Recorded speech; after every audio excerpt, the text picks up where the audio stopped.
Excuse me. Oops. Yep. Howdy, folks. John Fries here. Welcome to Abya Yala Update and Down with the Dharma podcast. So I'm joined, as usual, by my co-host Javier Ramirez, and we have a special guest, Lourdes Arguelles, also known as Lopan Dorje Condro.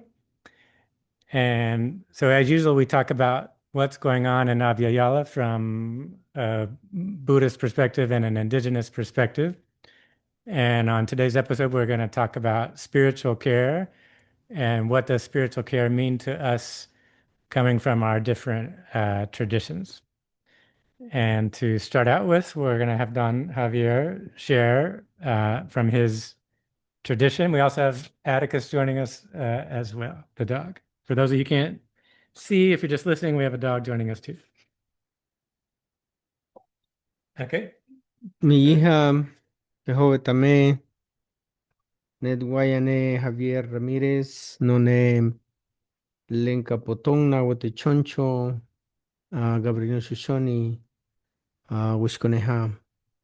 Hello, everyone. As always, I say hello to everyone, and my name is Javier Ramirez. I'm a Nawat Techoncho, Lenka Potong, and Gabriel Shoshoni. And as a part of with John of this podcast that we have, my perspective is from my indigenous point of view.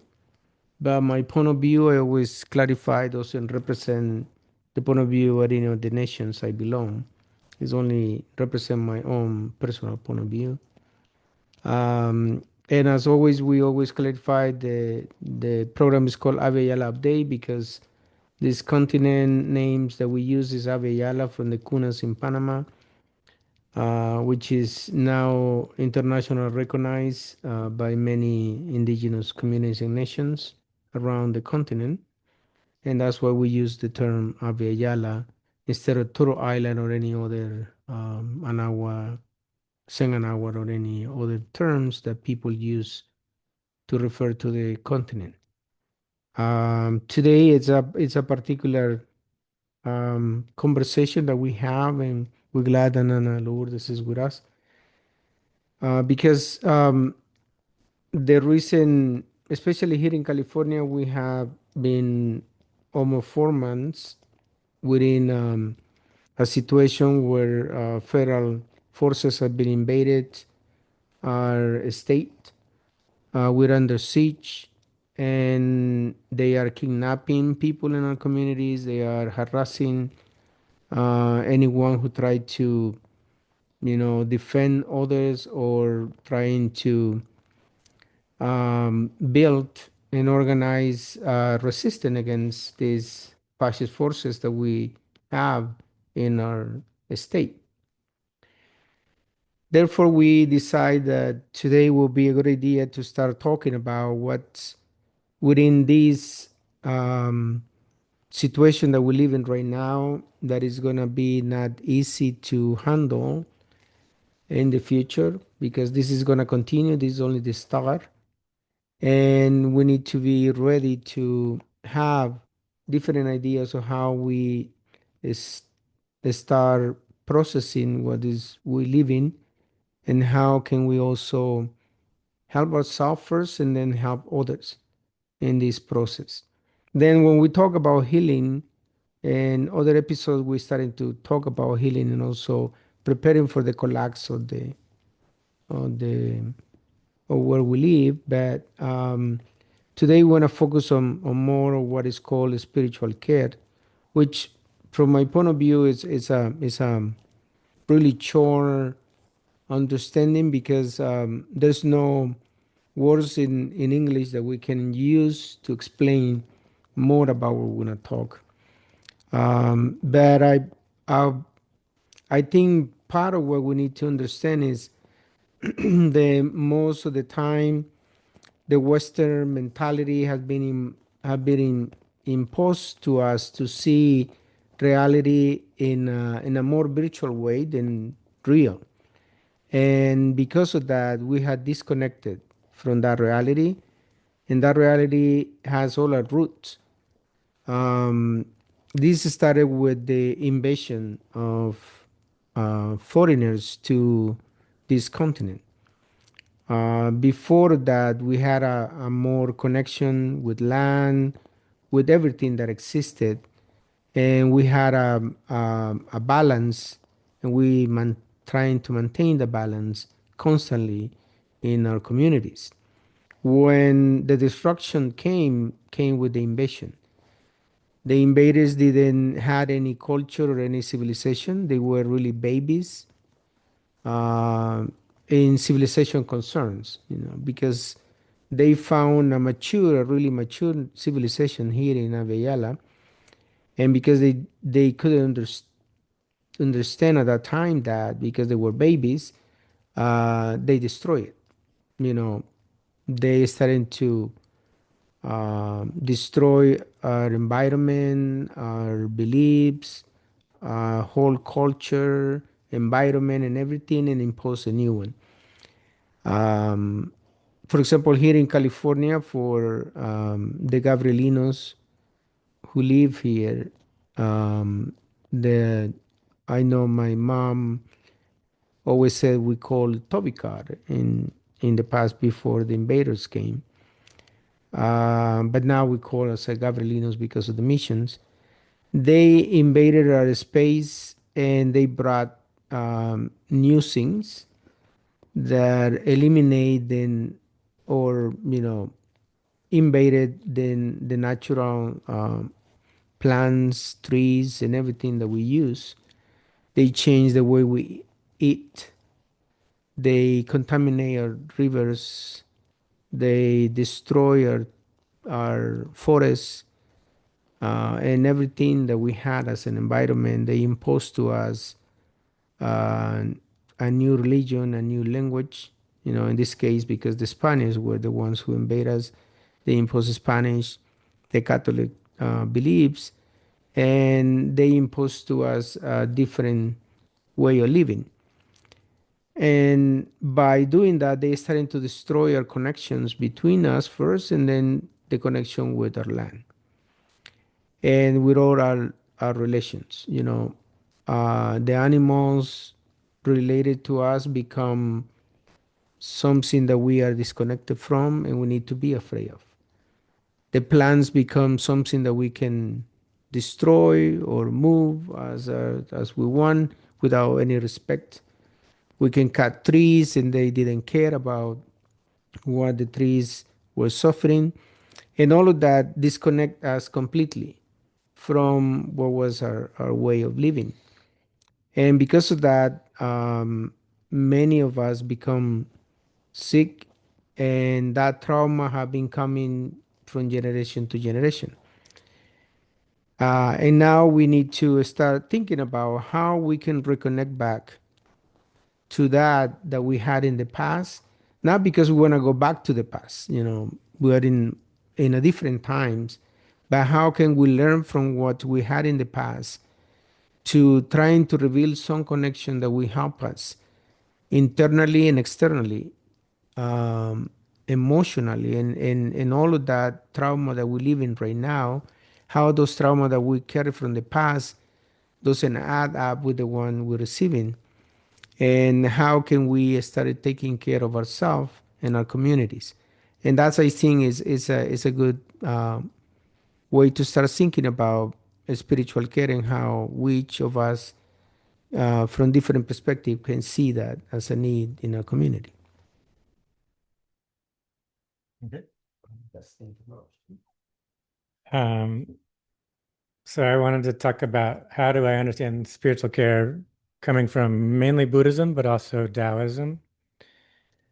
Um, so early Buddhism is different from later scholastic Buddhism. Later scholastic Buddhism is more philosophical. Early Buddhism is more yogic. And what do I mean by yogic? I mean, it focuses on the body and the body posture. It focuses on the breathing and the breath energy. It focuses on the heart mind as the experience of being itself. And then that's seen within a cosmology of rebirth, that rebirth is something that's happening. And so I know when I grew up, I didn't grow up religious. I didn't go to church or anything. So I was basically atheist when I grew up.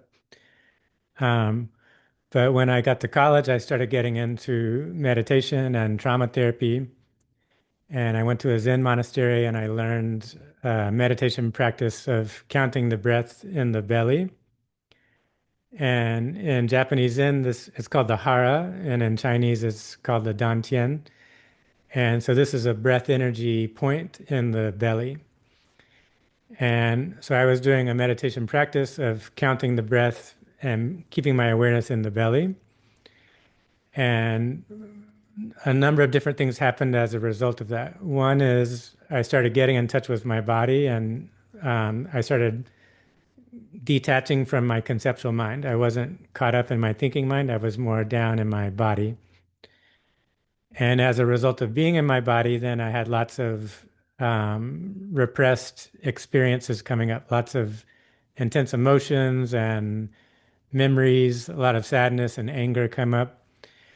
And so I was also doing trauma therapy at the time, and I was working with a therapist who was a body-centered trauma therapist. And so she taught me how to be in touch with my body and understand that all of these intense memories and sensations, emotions is coming from repressed memory from the past or trauma from the past. And so through the meditation practice and getting in touch with my body, it also meant healing from the trauma, meaning I had to process the sensations and the emotions that came up.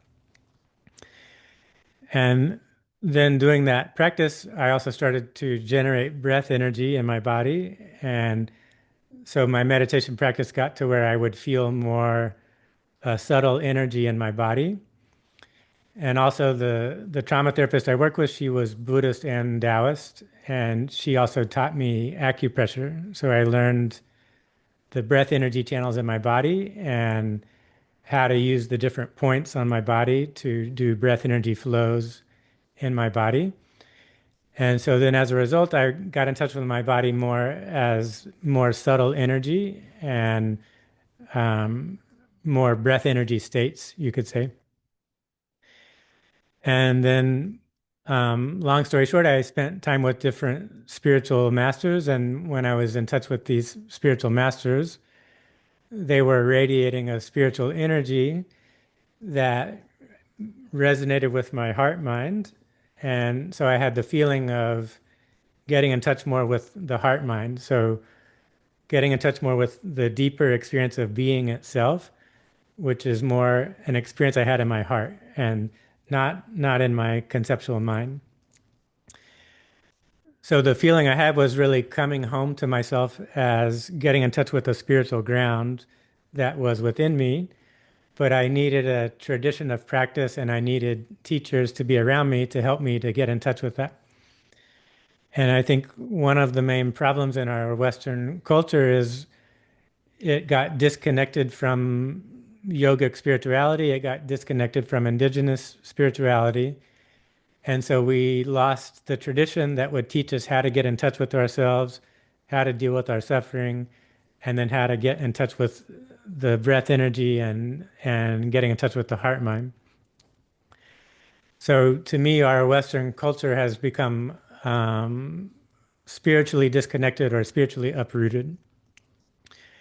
And as a result, there's lots of trauma that's not being processed, or even if you do trauma therapy and you're able to process your trauma, there's a disconnection spiritually that we still need to be reconnected at a spiritual level. And another big problem is from indigenous spirituality or yogic spirituality, the spirituality is also connected to the land. It's not just inside our bodies, it's also the land itself holds the spiritual energy as well. So when I was growing up, I spent a lot of time in New Mexico and I would go to Taos, the mountain in Taos, and I could feel the Taos mountain was radiating a strong spiritual energy. And so it felt like the land itself was radiating a spiritual energy that also was getting me in touch with my heart mind, but also was helping me connect with the land itself and the people around me. And then when I was a monk, I spent time in India in a town called Tiruvannamalai. And there's a holy mountain there called Arunachala. And like the Taos Mountain, it also is radiating a very strong spiritual energy. And so just being near the mountain would get me in touch with my spiritual center within me, but also the land itself was holding the spiritual energy. And then there were lots of ashrams around the mountain, and the people living there were connected to the mountain and to each other and connected with each other through that spiritual energy. So one of the practices was every full moon, everyone would walk around the mountain. So it would take um, maybe 4 hours. It wasn't a huge mountain, but so it'd take maybe 4 hours and you could walk around the mountain. So on the full moon, there would be thousands of people walking together around the mountain. And so there was a shared energy of the mountain, but also with each other sharing that energy field. And so that I feel like is one of the big disconnections in our society that um, I'm sure in Europe, the indigenous cultures have connection to the land, but then when the Roman Empire came in, they would destroy a lot of that connection with the land. Or even within Christianity, you could have monasteries that would have connection to the land, and there would be some level of connection to the land and some level of spirituality.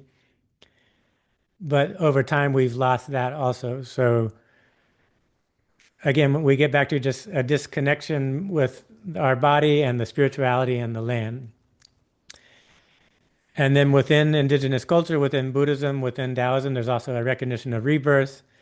So the idea that when you die, it's not like your consciousness stops, your consciousness keeps going through some kind of rebirth.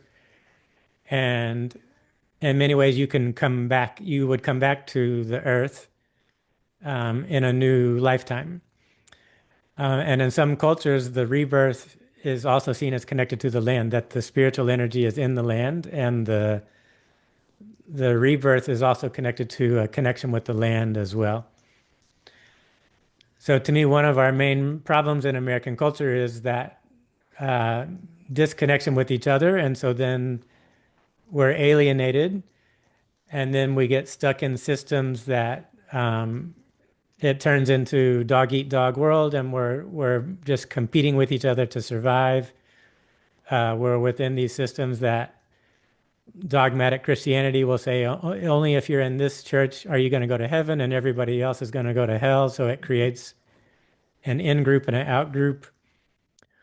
Or even within capitalism, it's only if you're in the in group. If you come from a family that has money, then you get to have the in group, and everyone else is in the out group.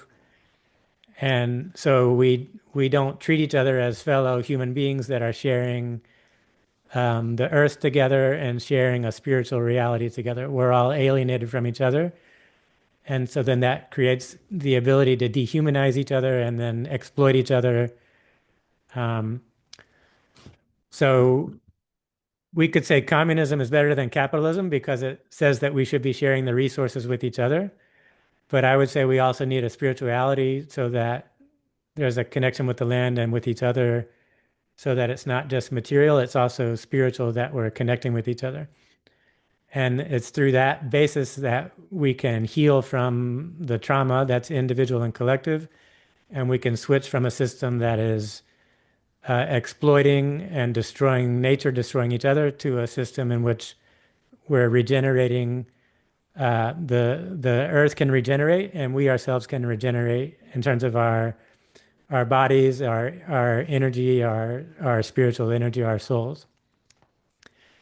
So to me, we need a collective healing that includes spirituality and communalism combined. That it shouldn't just be materialism without spirituality, and it shouldn't be spirituality without this indigenous or yogic spirituality. Okay. Buenas tardes. Hello. Mi nombre es Lourdes Argüelles. My name is Lourdes Argüelles, and I would like to present what I'm going to say today in hopefully three interrelated parts. In the first part, I will tell you a little bit like John and Don Javier did about who I am and why I'm speaking to you here today. In the second part, I want to tell you a little bit of the various things that inform my spirituality and other action practices. And in the third part, I'm going to give you an example of some people who are working these days in very difficult conditions that really I admire. And I think we can learn a little bit about them and from them. So first, Let's move the um, camera so you can okay, see better. okay. First, I'm a Cuban immigrant, but like John, I spent a lot of time in Asia, primarily in India and Nepal, studying with mostly Tibetan Buddhist teachers, and also from people who were initiated in the Bon tradition, which is the indigenous tradition of Tibet from the old kingdom of Sanzun. So I consider myself today both a Bon and a Buddhist practitioner. So what I would like to do is speak from three perspectives, actually maybe four perspectives, given this background. I consider myself from a social political perspective, different than John and Don Javier, whom both I admire very much, an anarchist. And I am very, very concerned because here in the United States in particular, in the past and today, and possibly in the near future, anarchism has a very bad rap. But I think it's a very important perspective to take if we want to understand what is happening or what has happened in the past here and what is happening today from a social political perspective. We're living in a declining empire. We're dealing in an empire that is trying to sort of uh, come back to a previous time, and it's becoming an impossibility.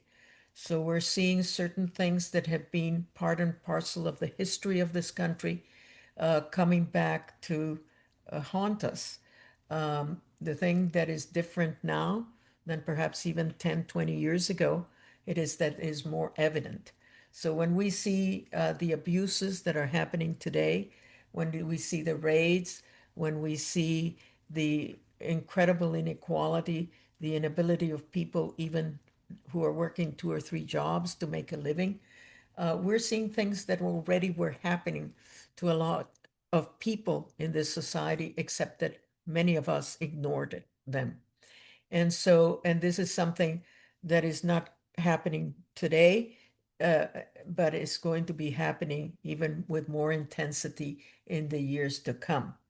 So, from an anarchist perspective, I think it is extraordinarily important for people in this society to have a really thorough and critical uh, understanding of the social political structures and dynamics of the society.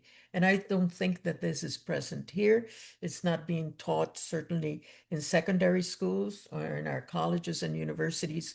And there is very, very little popular education addressing these issues. And perhaps in another podcast, we can go into that more thoroughly.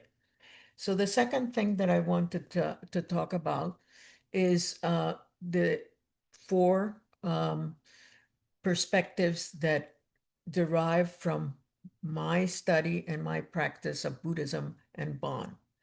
And this is the conception of karma or the theory of karma.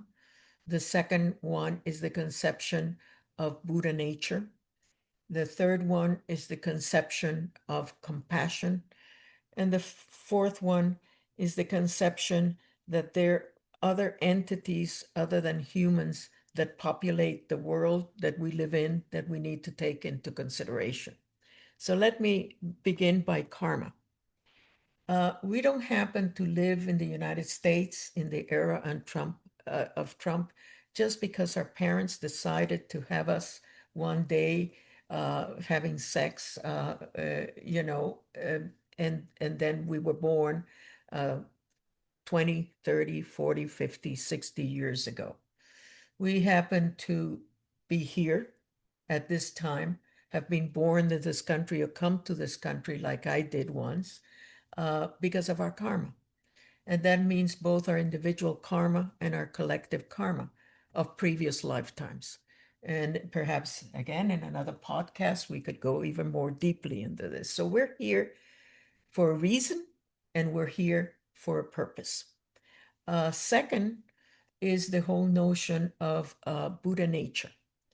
And that is the notion that everyone, any human being, any animal, anything that lives have the possibility of going inside himself, herself, or themselves and find that point, that perspective that will lead them to take action against the things we're seeing today, the abuses we're seeing today, and reach a more developed spiritual perspective.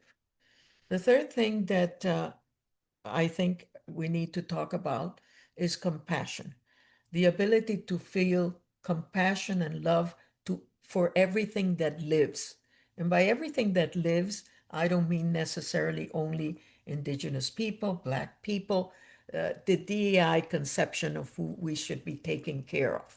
No, we need to take care of animals, of insects, of the lowly ant that comes into our house to seek some water or food, and we stomp on them.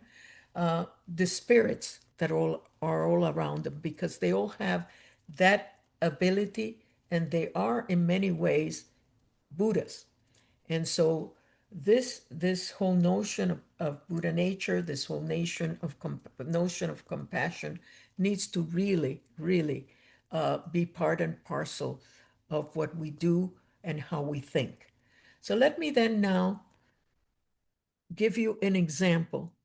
And this has nothing to do with what I think about the Ukrainian war or Putin or those kinds of irrelevant discussions that most liberal Democrats and Republicans have on an everyday basis. That's another topic, and I approach it from an anarchist perspective, as I said before. I want to talk to you about a an organization, actually a meditation center was established very many years ago by a teacher of mine, Paul Garchen Rinpoche. Garchen Rinpoche is a Tibetan teacher, Tibetan Buddhist teacher. He lives in almost retreat in Prescott, Arizona. And he was a man who spent 20 years in a Chinese concentration camp being tortured in Tibet. And once, like I said many years ago, he went and founded this meditation center in Kiev, in Ukraine.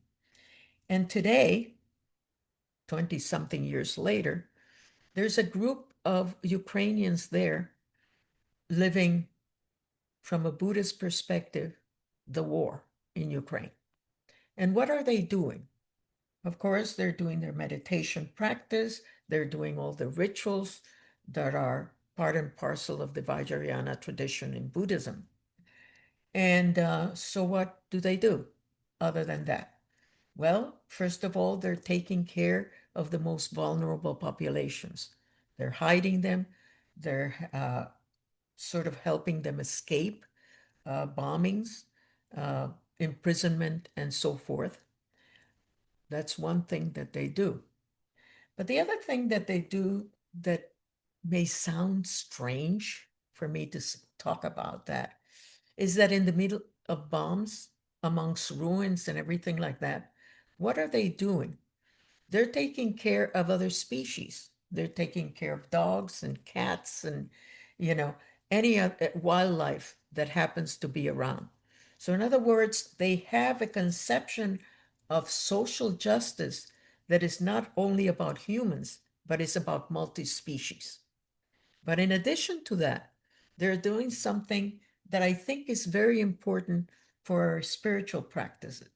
You see, as Don Javier said, it's very difficult to talk from an indigenous perspective and, and even from a Buddhist perspective about something called spirituality, because it's nothing like what we think about spirituality in the West. Spirituality is not only about human beings, it's about all species. And in addition to that, it's about plants and it's about energies, something that we normally call spirits. So, this Sangha, this meditation center in the middle of, like I said before, ruins and bombs and everything like that, what are they doing? They're sitting around and doing smoke offerings to those energies around them because they know that those energies have something to do with what is happening to them. They're part and parcel of their lives. And I think when we talk about spiritual care, we need to bring those energies into the picture. I spent a lot of time as a psychotherapist doing trauma therapy with people in many countries, and certainly in the US Mexico borderlines. And I did a lot of work with hypnotherapy. I did a lot of work with cognitive therapy. And I think some of that worked. People needed to deal with many things, cognitive things. They needed to deal with things of emotions. Trauma is very intense. It usually lasts a lifetime. So I use those mechanisms to try to help. But I also use these kinds of offerings and I used mechanisms to connect with those energies around us. So I think that when we speak about spiritual care uh, in this context, we need to have those kinds of approaches to what is called trauma intervention or trauma therapy. So today I'm making a plea to, first of all, take a anarchist or perhaps a Marxist or indigenous perspectives to look and really understand the declining empire that we're living in. Secondly, I am asking for some understanding and some openness of mind to look at karmic perspectives, to look at Buddha nature perspectives, some of the things I've just mentioned, and understand our lives also in this particular way. And thirdly, to try to make social justice not an agenda only of humans, but of everything that surrounds us, of all sentient beings, including beings that we cannot see without exception. So thank you very much for listening. Okay, now we'll open it up just to more discussion. Let me move the camera.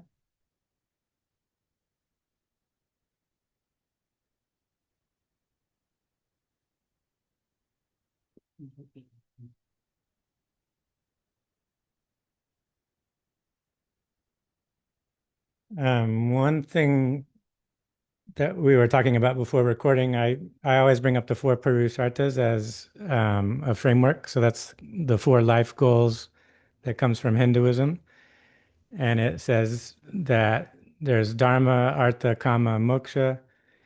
So Dharma is your duty to your family and your community. So it's keeping your moral precepts, but also taking care of your family, taking care of your community. Artha means skill in a trade. You can make a living by being skilled in a trade. Kama means pleasure. You have enjoyment in your life through your love life or recreation, etc. And then moksha meaning spirituality. You have engagement with spiritual practice. And so that to me is one of the issues in our society is that we don't have a balance of these four things because I would argue capitalism and a lack of spirituality. So in our culture, um, it's hard for people to have a good job. It's hard for people to be able to take care of their families. It's hard for people to have time to enjoy themselves. And then it's hard to get in touch with genuine spirituality. And So to me, we need to, as this current system is collapsing, we have to have a new model. And I think the four Purushartas is one good way of doing it. It can be flexible in terms of what religion you are or non-religion you are. Um, but to me, that provides a framework. And then the idea, especially from Taoism, the idea of spiritual practice is like you're filling up a tank in a sense. Like you want to eat healthy, get the right amount of sleep, get the right amount of exercise, regulate your sexual energy, and then you'll refill your life force when you do that. Um, then the breath energy means breath energy practice and working with your emotions. And if you do that properly, you can embrace your suffering and transform it. And then you can fill yourself with good energy so that you're filling up your emotional, energetic tank, so to speak. And then the idea of the Shen, the heart mind, if you're caught up in your conceptual mind all the time, if you spend all your time reading and writing, typing things on a screen, you're not getting in touch with your inner being, then your energy is getting lost. But if you have a way of getting back in touch with your inner being, not being carried away by your thinking mind, then your heart mind can also refill itself. It can fill itself back up. So I think a lot of the problem is our system doesn't allow for regeneration. It's extractivism. It's taking and not allowing for regeneration to happen. So if we had a more spiritual, communal society, that could allow for ourselves to regenerate ourselves. Um, so part of the problem is healing from the damage that's been done, but another problem is we need a system where we understand how we can be together in such a way that we can get in touch with ourselves at a deeper level, heal the suffering that's in us, and then we can organically regenerate ourselves as a result. Um, so that was one thing that came up for me. Well, I think, thank you, Nona Lourdes, for this really good explanation. Um, I think part of what I did in the introduction to said, we need to, um, see these as a process because, for example, in our experience, indigenous peoples, indigenous communities, the invasion destroy most of our, not just our culture, but all our way of life. They destroy, for example, in Sava Veyala, our books, our libraries were destroyed by the church. They kill our people with knowledge. They they practically destroy all the basis structure of our societies in our communities, the way we live, and therefore what we have is just remnants of what's stay in our oral histories that has been transmitted generation by generation. Therefore, there are some communities that were allowed to maintain certain things because they were isolated from, the towns that they were building. For example, in Yucatan Peninsula, in what is now Guatemala, there were many communities that they pushed indigenous people into the mountains. And in that areas, towns were just indigenous people. There were no invaders there. But their main towns were, where they particularly live, it's any indigenous person wants to live or interact with them, they had to change the way they were. Um, and the way they ask is, well, first you need to leave your language and learn Spanish. You need to leave your, what they call it, witchcraft, the beliefs, and start to celebrate Catholic faith and also all the celebration the Catholic has. Then in that process, our ancestors decide to combine things to survive. then it's in many communities, that syncretism still exists, but it's really hard to identify what is Catholic and what is not Catholic because it become a tradition that was going on for so long. Then when we talk about our connections, I think part of what we need instead of to me, like I said at the beginning, spiritual care sounds too short to explain things in terms of the language, and in terms of meaning of words. And if we can use the term the holistic care of people, I think it is important to understand that individuals are not, like the Western civilization has created vacuous environments. We're vacuous because we are in the bubble.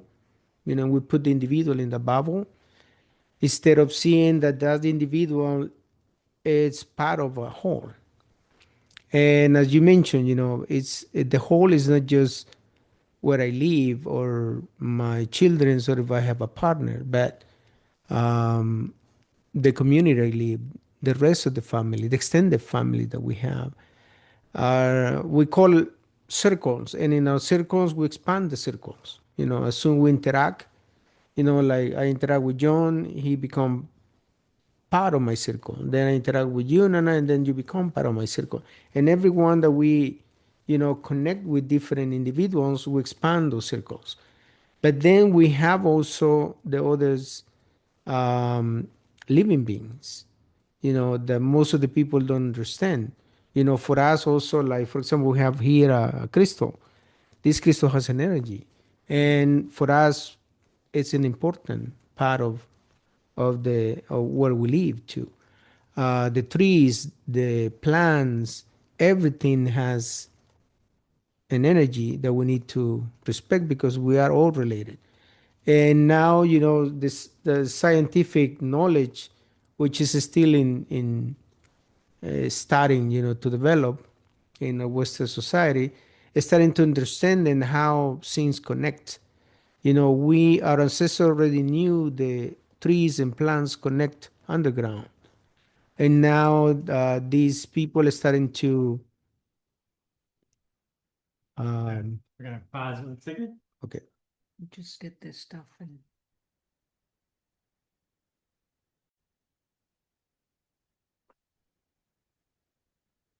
Then we had lost that um, intimate connection with all. And for us, it's important to return to those connections, because even touching the soul is important because the soul is totally different than the cement we have or any other, building material we use. Even though here in California, most of our houses are made by wood, that wood is covered by a layer of cardboard or different materials, then we cannot feel that energy of that wood because that wood was part of a tree.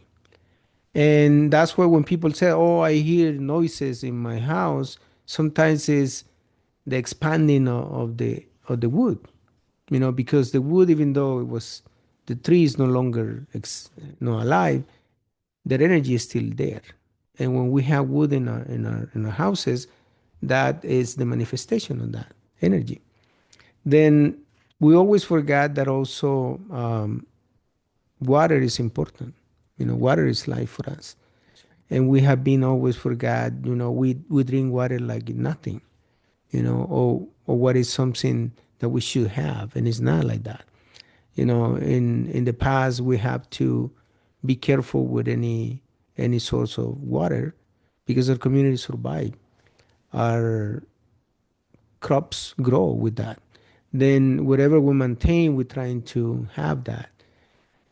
Before the invasion, also we keep in mind the cycles of nature. Why now we call it equinox and solstices?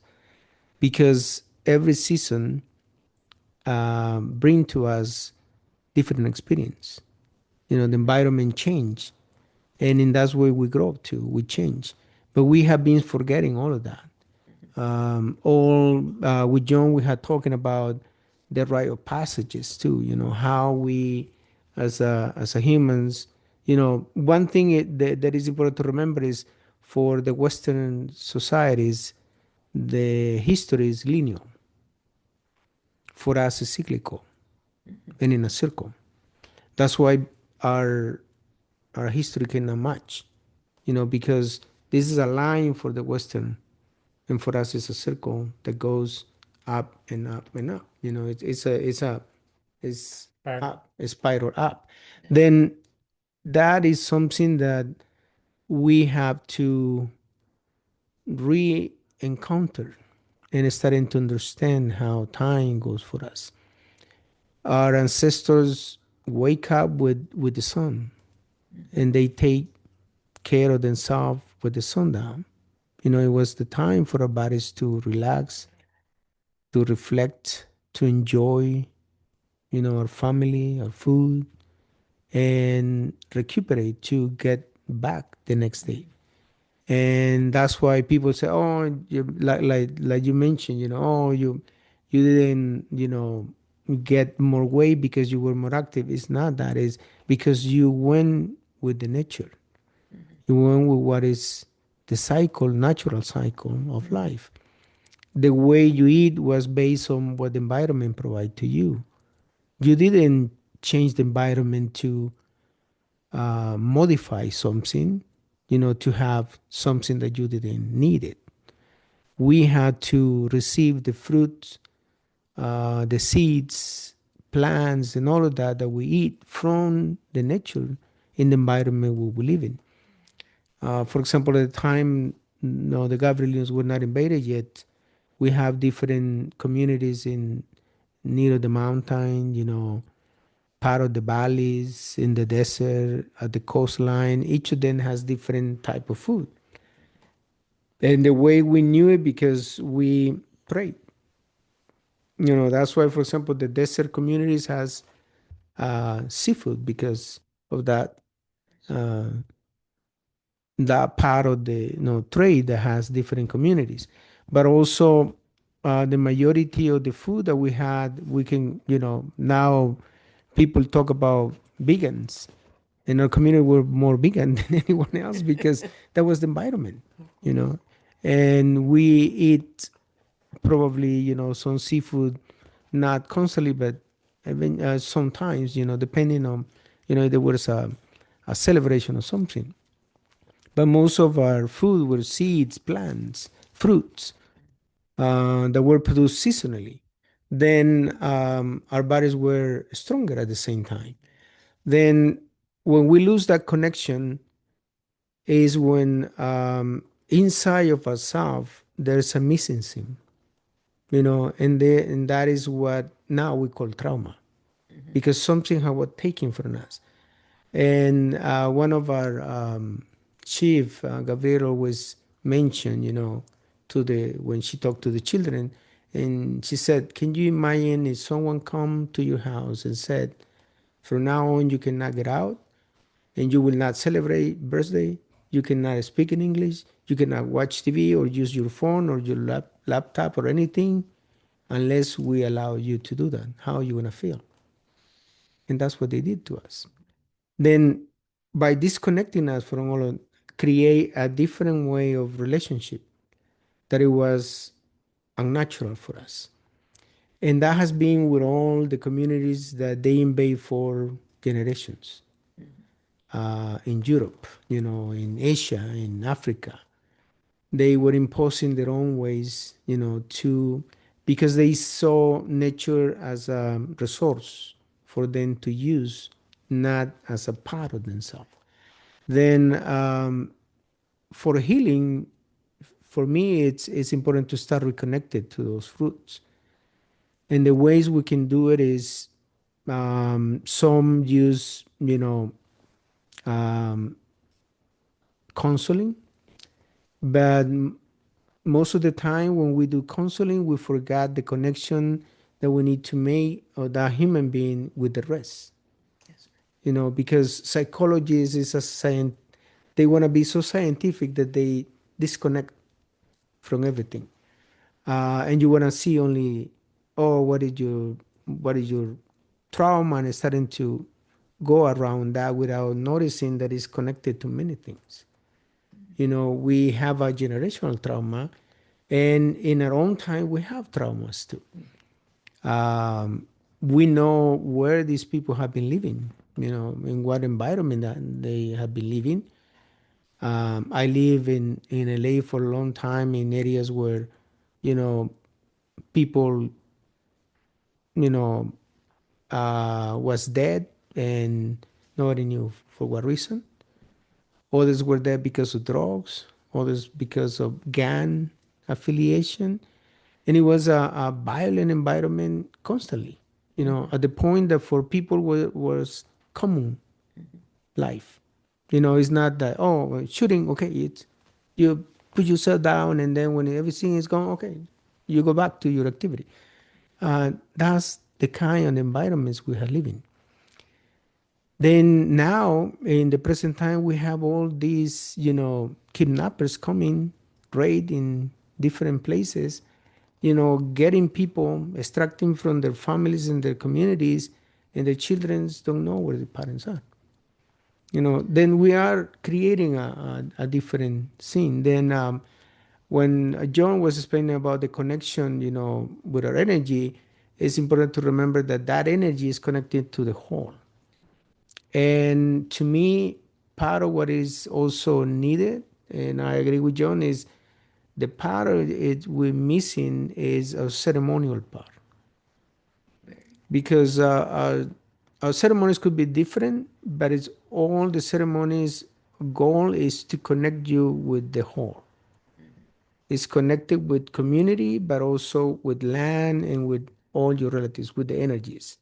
We talk about energies because the energies are eternals, they don't change. And we can call it, in different ways. Some people call it spirit, some people call it soul, some people call it in a different way. But for us, they are energies. Energies that are fundamental for us are the water, the wind, earth, and the sun, because we need the sun to light our darkness, to provide us with heat, and to grow our plants or trees, everything. If we don't have the sun, we will not have life. But also we need the night because we need the rest. We need that recovering again of what we have going through the whole day. We need the water because we basically 70-80% water in our bodies. We grew up in the womb of our moms in water. You know, and that's why, for example, the Pop book, one of the books of the Quiche Mayas, said, in the beginning, everything was dark and it was only water. And that's a reference to the womb we were growing. And then continue, the Pop book said, and then the light came on and the breath came in. What that means is you born. When you born, you see the light and the wind coming, because all what it was blocking you, it takes out, and then you can take your breath of life. And that's a way that, we usually disconnect for everything. In the past, I teach classes as a journal professor, and I always ask in my class, I use Rigoberta Menchú story. And she mentioned different things, what they did in the community. One was the pregnancy and all of that. And I always ask how you see the pregnancy, how your family see it. Uh, and it's totally disconnected, because they say, well, a pregnancy is a pregnancy, but they don't see that this is a community process, that we need taking care of the women, because they are giving a life, but we don't value that in our society. And also when we go to the part of the death too, we don't pay attention on the death. We don't get ready for that. We don't talk about that because we're all scared about that. Nobody knows anything about that, but you don't want to talk about it. And we need to also be open to that because part of our life experience is we born and we die. But how we are going through that process, how we prepare ourselves to be able to experience that because it's an experience, and in that case, part of the healing that we need to have is coming back to all of those connections. How we connect with everything, how we connect to each other, how we connect with our own nature and our own living span life, because that is going to contribute to our healing, not only as individuals, but as a communities too in the future. Any final thoughts, Lourdes? Well, thank you very much, both Don Javier and John. In this short period of time, I've learned a lot. So anyway, when I did a lot of psychotherapy practice, I totally agree with you. I was trained as a Western psychotherapist, and it's such a narrow perspective that I refuse to use the DSM to classify people's problems, uh, illnesses. I really did not work under that horror uh, way of dealing with clients, patients, whatever you want to call people in trouble, people traumatized. So what I did is when I saw someone, uh, given my background, both in Buddhism and in Bon, and also my indigenous background from my grandmother, um, I tended to see humans not as just an entity, but composed of many bodies. To put it briefly, material body, etheric body, astral body, and higher spiritual body. And so I tried to come up with some strategies that were not necessarily, although one of them is somewhat related to modern psychology. I tried to refer my clients to some indigenous healers that I knew, because one of the things that you were talking about, Don Javier, is this incredible disconnection with everything that is part and parcel of us, whether it is the soil, whether it is a cloud, whether it is another species, or something that we may believe is not living but is. So I tried to sort of uh, convince the people who came to me that perhaps I was not the best person to do that. So a lot of my referrals, I had a particularly Hopi friend that was a healer in Second Mesa, Arizona, that I've worked very closely with. And so because that's disconnection is part and parcel of the trauma. Even before anything else happens to that person, that disconnection is trauma because we're just not separate in any way. Then I wanted, like John, you mentioned the breath, and I did a lot of work with a practice which is a Vajrayana Buddhist practice called Tonglen, and it's called send and receive. And what that means is use the breath to bring into you some of the suffering of others, bring it into your heart, and then in that heart where there is a light that can heal, then can heal you and others, send that light to the person that was suffering. It's a very interesting practice. It doesn't mean that you have to sit cross-legged in meditation. You can do it walking and so forth, and perhaps in another podcast we can talk about that. So using the breath in that way. Then I did something that was kind of part science and part spirituality, quote unquote. I began to do a lot of work with an institute called the Institute of Heart Math in neurocardiology, because the recent research, and indigenous people could have told you that ages ago, told us all that. The heart, actually, the organ of the heart, sends more messages to the brain than vice versa. And so this particular institute defied a lot of scientific dogma and began to do work with the organ of the heart. And they have incredible strategies of meditation and so forth to help the heart of people who are traumatized. And I say people who are traumatized, that's all of us, you know, reconnect with the heart and use the heart in different ways. And I think that was very helpful in my practice, and I still use it personally. So I think we can do a lot of work under the aegis of spirituality, although that is a term that we borrow from the modern West, but it really doesn't tell the whole story of what we're talking about here.